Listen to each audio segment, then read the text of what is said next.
Hello, I'm Ollie and this is Criminolly, where I talk about crime, pulp, horror, that kind of thing. Today, mostly crime to be honest with you, but a bit of horror and a bit of fantasy. I'm going to show you my first book haul since I finished the 100 book challenge.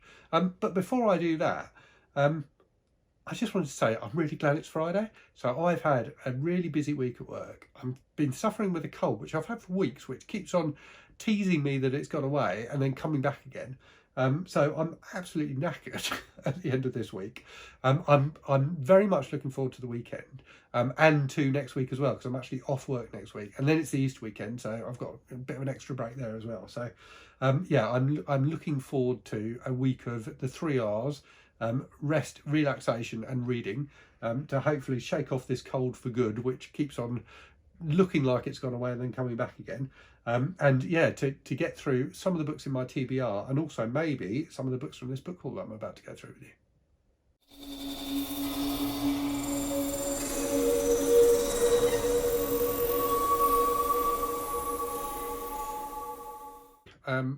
As many of you will know, I was on this 100 book challenge, which I imposed upon myself for about 3.5 months, where I wasn't allowed to buy any books. And I've now finished it. So I read my 100th book a little while ago, and I'm now free to buy books again. And boy, have I been buying books. So it's reminded me of why I put myself on the 100 book challenge in the first place. A few people did suggest that when I finish my 100 book challenge, I should celebrate by buying 100 books. I don't think I've quite done that yet, but I'm probably not far off. So I do need to figure out a way to restrain my book buying instincts without putting myself on another blooming 100 book challenge, because I don't really want to do that. So anyway, I've got a big stack of books to go through today. I've got more that are coming in the post, so I'll probably do a separate book haul video for those. And then I've also got a bunch of Kindle books I've bought, so I'm going to do a separate Kindle specific book haul video as well. But first of all, let me go through these ones. So I don't know how many books I've got here, but quite a few. What I'm going to do, I've got 2 separate sections. So the first one is a section of books I bought deliberately, by which I mean these are books that came to my attention, shall we say, while I was on the 100 book challenge, and I made a note of and specifically have sought these books out to buy. So these are all books I bought online. And then the second section is going to be books I've just happened across. I did go out, I've done a couple of trips out to local charity shops and picked up a load of books from those. So I'll do that secondly. But first of all, let me go through the books that I bought deliberately. And I'm going to try and remember who I heard about the books from. But I may get some of the names wrong, so apologies if I do that. So first up is Firefly by Piers Anthony. So I heard about this one through Jessie at Bartell's Bookshelf. So this is supposed to be a deeply offensive kind of suspense horror novel with lots of sexual violence in it. I don't really know a great deal more about it than that, but apparently it's quite disturbing and nasty. So that intrigued me. You know, I'm always up for reading books that people complain about. So yeah, we shall see what I make of it. I've read a few Piers Anthony books, like years and years and years ago. I read some of his science fiction. I never read any of the Xanth fantasy books, which is what he's best known for. But yeah, interested to see what this is like. I do quite like the cover as well, just in terms of the different colours it uses. So yeah, we'll see. It's in these were, you know, a lot of copies of this were quite expensive, so I think it's out of print now. But this is a really nice mass market paperback that seems to be unread. The spine's not cracked at all, so quite pleased with that.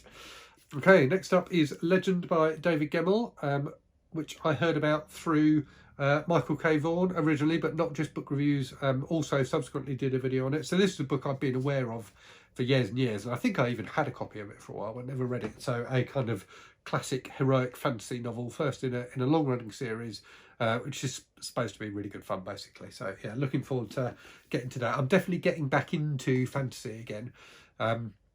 After, you know, I was a fan of it as a teenager and then kind of fell out of love with it, but I'm really getting into it again recently. So there's a few fancy things, particularly in my Kindle pickups, that I'm looking forward to reading.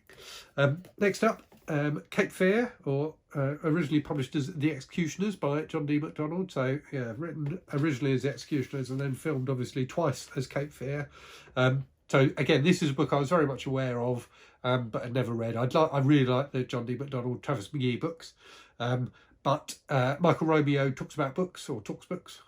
Michael Romeo talks books reminded me of this, so he did a really good review of it recently. So yeah, looking forward to getting into this. It's nice and short, and apparently fantastic. Next up, not actually a book that someone reminded me of while I was doing my 100 book challenge, but actually a book I already had, Dead City by Shane Stevens. So I've got an eBay save search for this, which pops up to let me know if there are any cheap copies on eBay, because they don't turn up very often. I didn't have a copy of this, the English paperback. The copy I've got already is the American paperback reissue, but this is a UK Corgi paperback from the 70s, I think.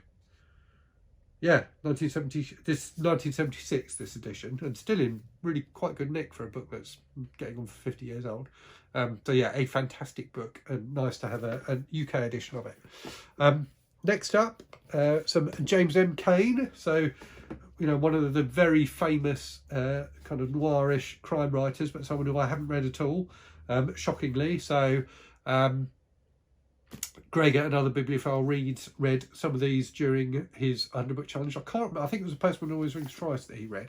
That reminded me that I need to read some Cain, so I picked up The Postman Always Rings Twice, which is nice and short, so I will try and fit that in at some point. Yeah, it's like a novella, it's only 120 pages or so. Mildred Pierce, so obviously these are all books that have been filmed very famously, and Double Indemnity, so looking forward to all of those. And then another stack of books by one writer. So these were recommended by Philip Richardson, and also one at Plagued by Visions. So, sorry, not Philip Richardson, Philip Nicholson, and one at Plagued by Visions. So by Derek Raymond, and the ones that they recommended were the Factory series, which is, I need to make sure I pick up the right ones. Can't remember which ones are the Factory ones and which ones aren't. This is terrible. I'm so unprofessional. This is definitely one of the Factory ones, so I'll just go through them. So He Died with His Eyes Open, How the Dead Live, Nightmare in the Street, Dead Man Upright. It's a nice older mass market edition. I Was Dora Suarez, The Devil's Home on Leave, and A State of Denmark. So 5 of these, and I can't remember which 5 it is, I think make up what's known as the Factory series, and then the other 2 are standalones. This one, I Was Dora Suarez, supposedly when I don't know if it was like the proofreader or one of the editors at the publisher first read it, they were physically sick. So I'm quite looking forward to that one. That sounds great. That's definitely a criminally approved recommendation. And then finally, actually I'm going to save the final deliberately bought book for last because it's really lovely. So I'll go through these other ones first and then we'll come back to that one. Right, so hold on, let me just rearrange things. Okay, so this next lot are all ones that I picked up in a couple of trips to various local charity shops. All things I think they're mostly things I'd heard of before, but not completely. So yeah, let's go through them and see what we've got. So Gone by Mo Hayder, which is one of the Jack Caffrey novels. So I read her book, The Book of Sand, which published under the name Theo Clare, which is her last book. I read that recently. I've never read any of the Jack Caffrey books. One from Plagued by Visions very kindly sent me a copy of the first one, Birdman, which I need to get to soon. But I saw this and it was dead cheap, so I thought I would pick this up. I can't remember how many there are in the series. There's a few. There's like 6 or 7, I think. So I'll need to pick up the other ones because I always like to read things in order. But yeah, I shall get to those soon and then pick those up soon and then read this one. Next up, I found a nice, I know nothing at all about this book. It may well be terrible, but it's a nice US, was it Haven? Oh no, a nice US leisure paperback horror novel from, I'm guessing, the 80s. Let's have a look. 88. With a nice, really cheesy cover. It looks like it might be a step back cover, but sadly it's not. But yeah, Dress Up by E.M. Love. Let me read you the blurb on this one because it's probably quite entertaining. To some, the crumbling old house was a repository of evil, but to Kay Haraway and her 2 children, it was a safe haven until the dreams began. Then every groan and creak of rotting timbers took on a sinister significance. Every shadow seemed to harbour a lurking evil. Even more terrifying was the forbidding attic, a cold void that sent chilling tendrils of fear throughout Kay's body, for it was in the attic that she had located the source of her revolting and demented nightmares, an antique mahogany dresser containing something so unspeakable that it threatened not only her life, but the lives of her children and their immortal souls. So that sounds amazing. Next up, something a bit less cheesy. So Cuban Libra by Elmore Leonard, the great crime writer. I'm pretty sure I've read this, but a long time ago. But it's a nice mass market paperback anyway. And I really like the cover design of this one as well, actually. It's not sort of pulpy classic type cover, but it's very nicely designed. So yeah, looking forward to rereading that one. Next up, an old, nice old pan spy novel.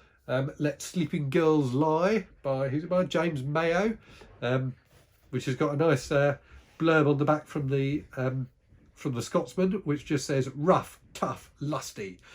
So yeah, a kind of James Bond rip-off, but yeah, a fantastic cover. Nice old pan paperback.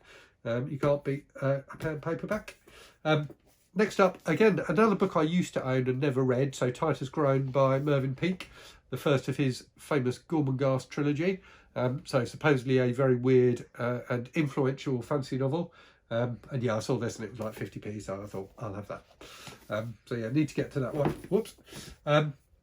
Next, a book I've never heard of, which sounds fascinating. So The Passenger by Ulrich Alexander Boschwitz, which is a book about the kind of plight of the Jews in Nazi Germany, written by a Jew in Nazi Germany in the 30s. So, you know, a novel, but clearly very much based on real life experiences.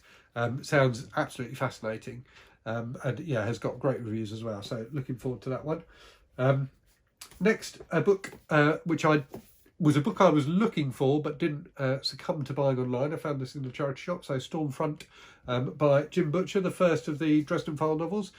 So this was recommended by Gareth at Book Songs and Other Magic, who did a review of the second book in the series recently. He really loved the second book. So when I saw this, the first book, out in the wild for £1, I thought I would grab it. So yeah, looking forward to reading that. So, you know, a very well-known urban fantasy series. It's supposed to be lots of fun. Next, we have A Time of Torment by John Connolly, which is one of his Charlie Parker detective novels. So these are kind of the detective novels, but from what I remember, with a kind of tinge of the supernatural about them. So I've read, I think, the first couple of these years and years ago, and I've got a few of them on my Kindle in kind of omnibus edition. So I need to get back into the series again, and I'll probably start it from the beginning and read through. But again, this was in a charity shop, very cheap, so I thought I would grab it. Next, a book I haven't read by an author who used to be a favourite of mine. So when I was in my teens, I probably would have said Ian Banks was my favourite author if you'd asked me the question. I think was, because sadly he died very young, but a fantastic author, both of kind of general fiction like this and of science fiction. So I've read most of his early books, but not his more recent stuff. So this is one of his, I don't know if it was his last novel, but certainly one of his final book. So yeah, 2012 it was published. And when did he die? He died, well, it doesn't say it here. This edition was obviously published before he died, but I guess he died in about 2016, something like that. So this is one of his later books. And then a couple more by another Scottish writer, Ian Rankin. So best known for the Rebus novels. These are a couple of standalone books that he did, both of which I think have more of a kind of spy thriller type vibe to them than a detective vibe. So Witch Hunt and Blood Hunt. So I've read many of the Rebus novels, but not read any of his standalones. So yeah, looking forward to those two. And then moving on, so we're kind of nearly there. So I can't resist picking up a Jack Reacher book when I see one out that I haven't got. I keep a list of them because there's so many of them. I keep a list so I don't forget which ones I've got already. But this one, The Affair, I have not got. So looking forward to that. I'm working my way through the Reacher series again at the moment, having read many of them kind of back in the day. I've kind of started again, not quite at the beginning, but about 4 books in, and working through. Another one from a favourite author of mine, Shirley Jackson. So this is a non-fiction book. I didn't realise she'd written any non-fiction. So it looks like she wrote, I'm guessing this is the second part of like a 2-part kind of biographical, I don't know if it's a biography exactly, or more like just a non-fiction book that's kind of based on her life. But yeah, Raising Demons by Shirley Jackson, and that is a fantastic cover, isn't it? A really nice cover from Penguin there, so that looks good. This sounds fascinating. I'd never heard of this. So this is a new edition of an old dime, you know, like a dime book from back in the day called Nick Carter. I think it quotes the author as being John R. Coriel, but I think he is perhaps the editor of this new series rather than the actual original author. Although I might be wrong. No, I think he is original author actually.